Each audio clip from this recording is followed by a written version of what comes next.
아침에 일어나실 때 또 새벽에 일어나실 때 따뜻한 물 한 잔 드시는 것이 그렇게 몸에 좋다고 그러죠. 그래서 따뜻한 찬물이 아니라 가급적 좀 따뜻한 물 한 잔 드시면 또 간밤에 우리 몸의 수분도 보충이 되고 또 장 활동도 공급이 되고 또 사람 몸이 70%가 물로 구성되어 있으니까 어쨌든 몸에 좋다고 그럽니다. 그래서 새벽에 일어나실 때마다 따뜻한 물 한 잔 드시면서 이 물을 주신 하나님께 감사하는 마음으로 그렇게 물을 한 잔 드시면 좋겠다 생각합니다. 자, 오늘 29절 말씀 보시면 하나님 애굽 땅에 행하신 일들 가운데 10가지 하나님의 표적 중에 이제 나일 강에 대한 표적입니다. 흔히 일컬어서 우리가 나일 강의 피 재앙이라고 이야기를 하지만 이스라엘 백성들이 볼 때는 재앙이 아니라 하나님의 표적이요 하나님의 기적이다 그렇게 고백하고 있습니다. 자, 29절 다시 한번 합독하시죠. 그들의 물도 변하여 피가 되게 하사 그랬습니다. 그들의 물이 변하여 피가 되었다. 자, 이집트인들에게 있어서 나일강은 신이 주는 축복의 강으로 여겼습니다. 나라들마다 다 강들의 기적이 있습니다. 아시다시피 이 강을 중심으로 해서 이제 강이 관통하는 곳을 따라서 도시가 발전되고 풍요를 이제 이루었는데요. 우리나라에서 흔히 우리나라의 기적을 한강의 기적이라고 부르죠. 또 독일에는 라인강의 기적이 있고 프랑스에는 세느강의 기적이라고 말을 하고 베트남에는 메콩강의 기적이라고 말을 합니다. 그런가 하면 저 미국에는 미주리강의 기적이라고 이야기를 하고 또 중국은 또 황하 장강의 기적이라고 말을 합니다. 나라의 도시들마다 만약 강이 없다면 물이 없다면 물이 있어야 사람도 먹고 그리고 짐승도 먹고 또 이렇게 가축도 먹고 또 농사도 짓고 물이 있는 곳에 그 물이 땅을 비옥하게 만들고 땅이 흙이 살아나고 그리고 그 땅은 꽃도 피우고 나무도 자라게 하고 그리고 나무는 열매를 주고 또 곡식은 우리들이 양식을 주는 실로 우리는 이제 물이 없이는 살 수 없는 그런 지구와 사람인데 흔히 우리가 물로 보지 마라고 말을 합니다. 우리가 물을 볼 때마다 물로 보지 말고 정말 물 한 잔을 드시더라도 이제 감사하는 마음으로 우리가 들어야 할 때입니다. 자, 나일강은 상부에서 하부까지의 그 길이가 물이 6,500km가 됩니다. 아마 전 세계에서 가장 긴 강이 아닐까. 중국의 이 장강도 동서로 가려지는 장강도 한 6,300km가 되고 그 미국의 미주리 강도 한 5,400km가 되니까 아마 나일강의 길이는 한 도시에서 남북을 관통하는 세계에서 제일 긴 강이 아닐까 그렇게 생각합니다. 이 나일강에 따라서 이제 애굽인들은 모든 이제 이 농사가 그렇게 되었는데요. 이제 계절에 저 북쪽에서 이제 이렇게 비가 와서 물이 한번 쭉 내려가면 그 상부에서 내려오는 그 물이 황토나 또 이렇게 점토, 토사를 싣고 밑으로 쭉 내려오면서 그 양쪽 주변에 그 흙이 이렇게 쌓이게 되고 그리고 이렇게 쭉 빠져나가면 거기에 바로 이제 애굽 사람들은 씨를 뿌리고 곡식을 심어서 어떤 자료에 보면은 1년에 7모작까지 했대요. 우리나라는 뭐 1모작, 뭐 이렇게 비교적 동남아시아는 2모작, 뭐 3모작까지 하면 대단하게 비옥한 땅이라 그러잖아요.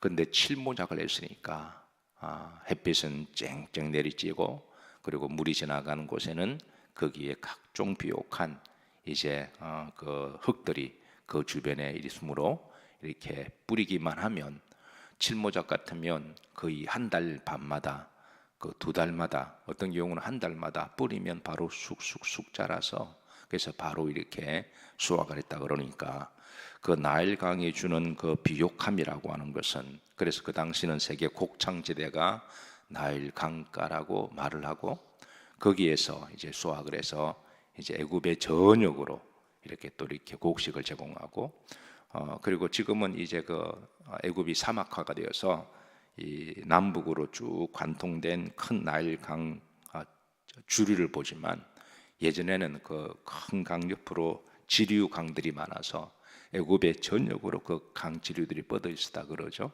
그래서 그 큰 강은 고속도로가 되고,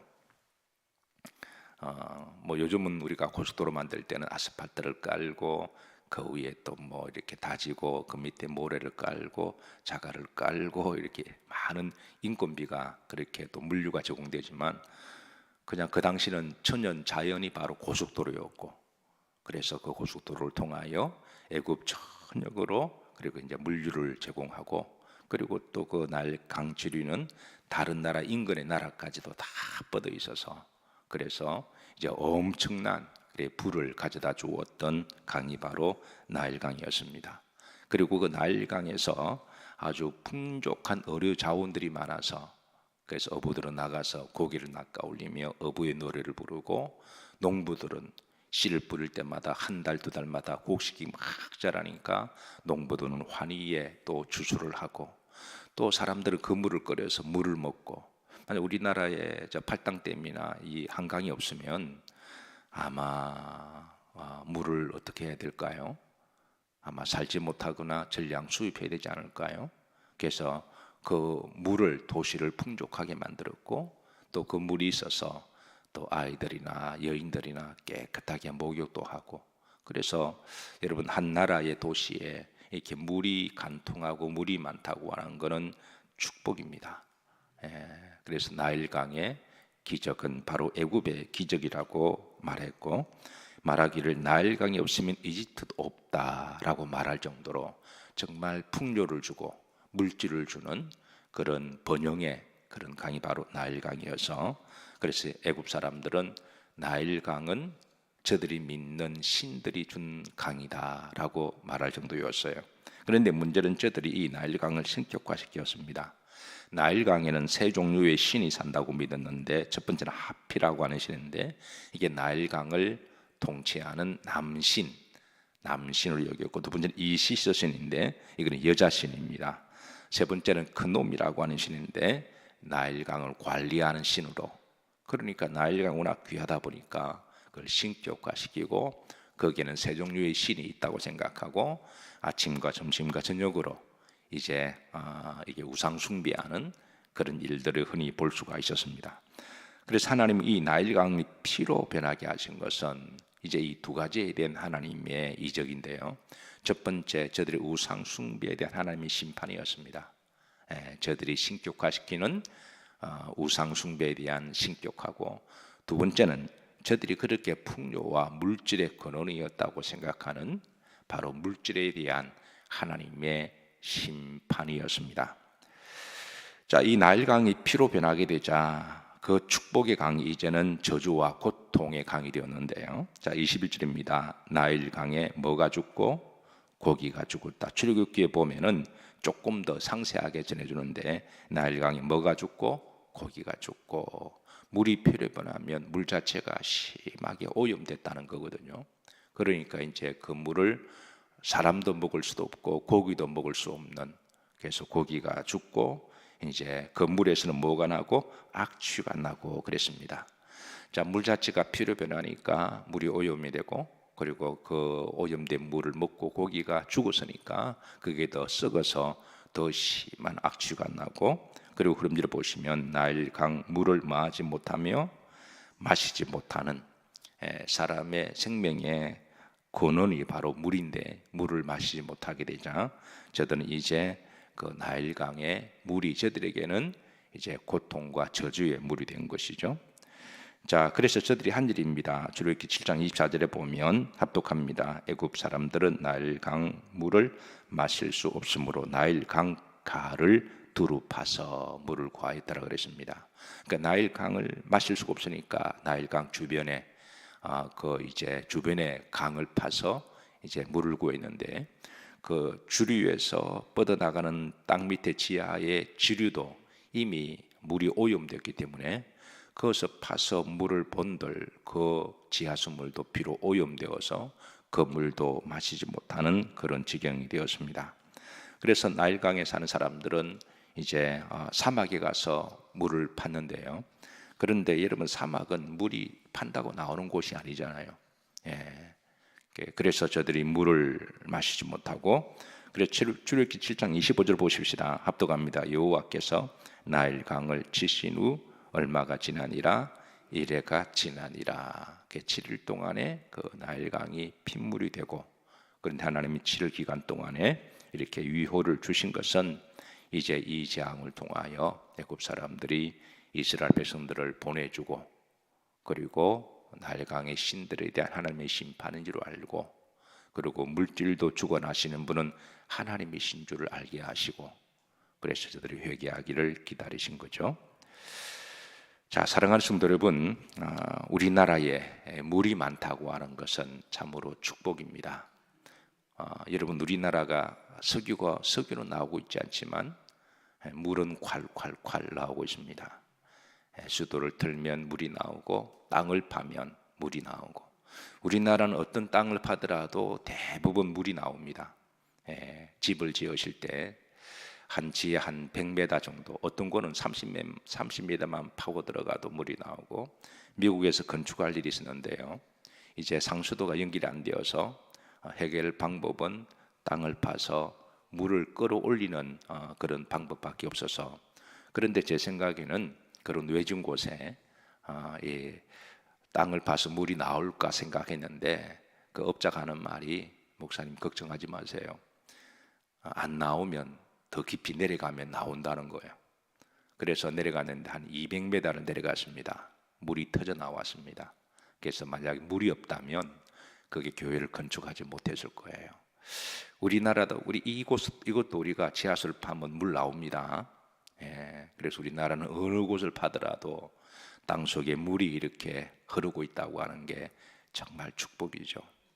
여러분, 우리나라에 석유가 나오는 게 좋을까요? 물이 나오는 게 좋을까요? 물론 둘 다 나오면 좋죠. 근데 물과 석유는 같이 있으면 섞여버리니까 이 하나는 우리가 포기를 해야 되는데, 지금 전 세계 사람들이 중동 지역에 몰려서 석유를 부러워하지만, 근데 중동 사람들은 정말 물이 펑펑 나오는 나라를 부러워합니다. 언젠가는 저 석유도 끊어질 테고, 그래서 한 50년 정도, 40년 정도면 이제 그 석유가 다 고갈이 되면, 그때는 아마 저 중동에 있는 나라들은 살지 못할걸요. 그 땅이 사막화가 되고 물이 없는데, 지금은 석유 팔아서 물 사다 먹지만 석유가 안 나오면 저들이 만들었던 도시는 다 유령처럼 사라지게 될 거예요. 그래서 여러분, 비록 석유는 나오지 않지만 석유보다 더 귀한 물이 나오는 것은 정말 하나님 우리나라를 축복하신 걸로 믿으시길 바랍니다.